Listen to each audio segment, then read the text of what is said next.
Welcome to Diligent Canine, and in this video I'm going to talk about loose leash walking again. I'm going to pick up where I left off in the last video and talk about how to get off prong collars, some different walking positions, as well as include some things that I forgot in the first video.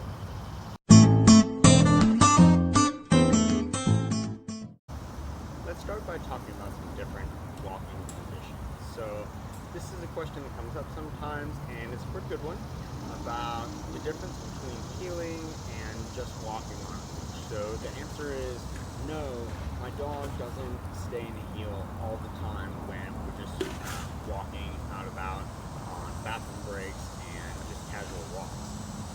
And he also doesn't stay in a focused heel, a competition heel, when I'm going out in public places. Not all the time anyway, unless that's the specific behavior I ask for. So that kind of alludes to what I was saying, that I use 3 different walking commands with my dog. One is for just loose walking, sort of casual, irregular, everyday walks. I use another command called close, when I want the dog to be close to me. So this is when we're like walking in a pet store or hardware store or a crowded public place, somewhere where there's lots of people, and a 6-foot leash is too much free rein for the dog, so I want to keep him close to me. And the last one being a competition, obedience, focused heel, where I want the dog glued to my left hip and looking up in my face. So those commands vary based on how close I want the dog to be to me, as well as how much attention I demand of the dog to pay to me. Let's break down the specifics of those commands then. So when I tell my dog to just walk on the leash, the command that I use for that is let's go. Let's go! So when I walk my dog, like so, he's allowed to go to the end of whatever barrier or whatever tool that I'm using. So in this case, it's just a regular 6-foot leash, and if he gets to the end of it, I just walk the other direction. Nope.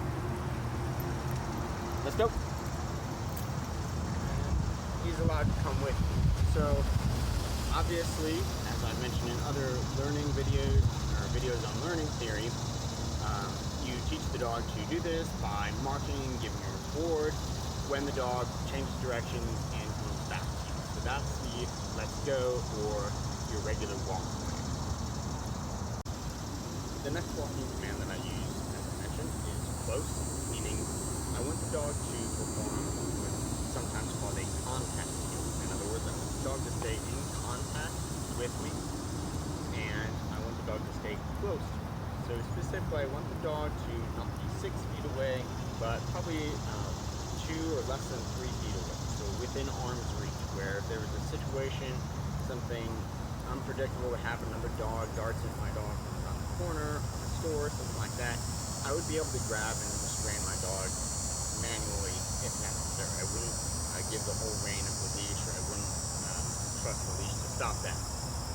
So for the contact heel, I'm not demanding my dog pay attention. And I find that for me, it's easier to keep this separate from a focused heel in my mind, which means I can communicate it clearer to the dog, is I do my competition focused heels on the left side, and I do my close or contact heels on the right side. This doesn't particularly matter to you, but I feel like it's easier for me to keep straight in my mind. Like I said, therefore it's easier for me to communicate and teach my dog. I've got very clear and specific boundaries then on where the dog should position himself and how he should behave with each command. So, when I command my dog, close, I teach this the same way that I teach a focused heel, with that same body mechanic and luring motion that you saw. The difference being that I don't correct the dog, or the criteria just isn't as strict. So he needs to stay ideally with his shoulder behind my leg while we walk, but he can have his focus be wherever he wants. So he can look around if he wants, but he needs to stay close to me. Close. And when I'm walking with the dog, I can use the collar to redirect him And specifically with this command, because I'm not luring the dog with food to look up over my hip, I found that it's helpful to, close, nope, close. So, got some stray cats running around. It's helpful to have the leash kind of around my butt here. You can see, because then I'm not luring the dog with food like in a focus heel. But this way, I'm able to apply pressure with my leash hand over here when I pulls the leash and applies pressure to the dog's neck. But with my free hand then, I'm able to pet and praise the dog when he's doing the correct thing. So that's his reward in this case. Again, you can lure and use food, but that sort of directs attention towards the food, which is great for a focus heel, but that's a completely different behavior. So once again, poke.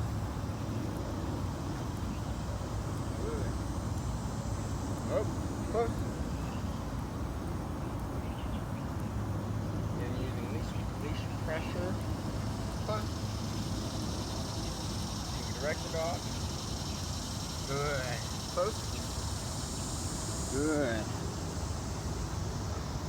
A focus heel is actually a very, very specific command. It's usually used for sporting. It's a fun trick to teach your dog.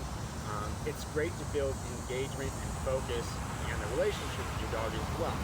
So it's actually a pretty complex behavior that I will be doing a whole video series on, breaking down the different components, how to teach your dog to heel. But for the purposes of this video, a focus heel means that I want my dog on my left hip, and I want his shoulder preferably behind my leg, but depending on the sporting venue that you're in, if the dog creeps out a little ahead of you, that's less important so long as the dog remains consistent in that behavior. So he's not breaking his behavior, so to speak, or breaking his focus. That's just the position that the dog maintains.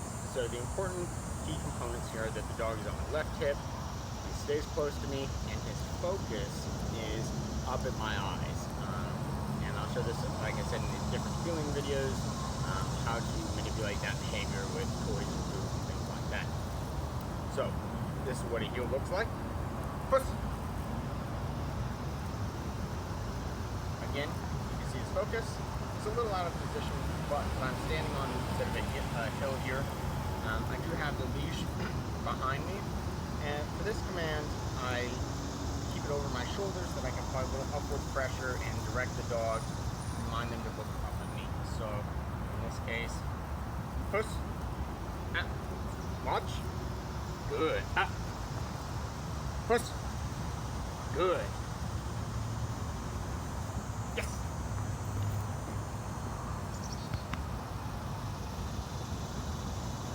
So that is the third and final walk command that I use. And next we'll move on to some leash specific things. How to hold the leash with sound, which sounds stupid simple, but there are a lot of things that can go wrong in the world. So I want to make sure to touch on those. So initially it sounds very simple to hold a leash. You would think you handle and you just put your hand in the handle, right? Well, there's some things that can go wrong here. So first of all, the control is mediocre at best. I might think that I've got a good grip with my fingers, but the leash will inevitably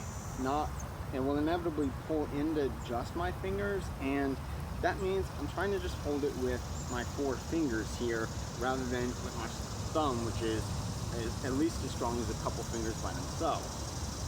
So I don't have as much control as I would like. And the second thing is, if you slip Charlie Brown style or trip over something, your feet, a curb, the leash, your dog, and you have to let go to break your fall, you also let go of the leash and lose all control of your dog, which is not good, especially when that can be avoided. So another way that some people hold the leash is putting their hand through the loop and then grasping the strands of the handle or the handle itself.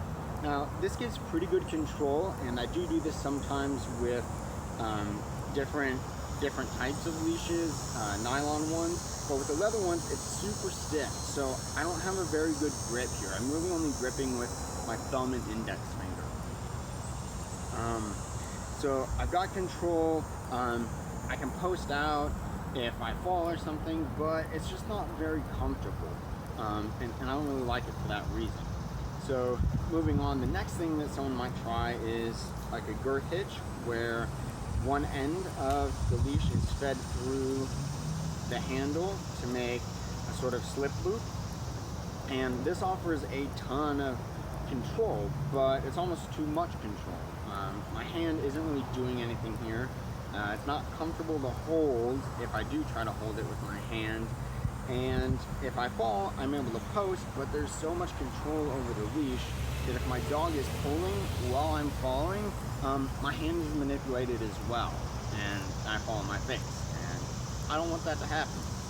So, to avoid all that, I try to hold my leash with my thumb in the handle, and then with my fingers wrapped around the rest of the handle.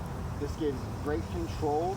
The leash won't slip out of my hand because my thumb is in the way of that. Again, thumb in the handle, in the loop, and the rest of my fingers wrapped around the hand.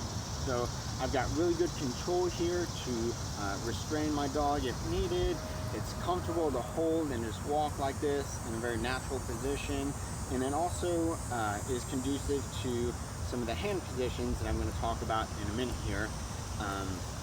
If I fall, I can still post out, and the leash is still connected to me.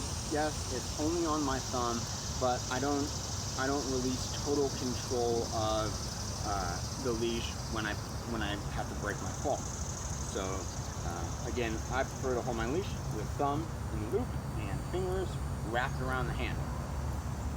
Something I forgot to mention in the first video that I found really helpful in keeping a consistent barrier, consistent level of restraint with your dog is how to position your hand when you're walking. So if you're holding your leash, where do you put your hand? What do you do with your hands?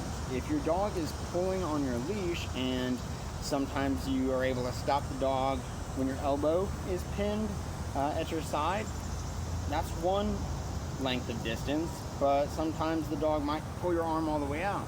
That's another length of distance. So maybe you get really strict and post your arm down at your side, straight down, and that's another distance.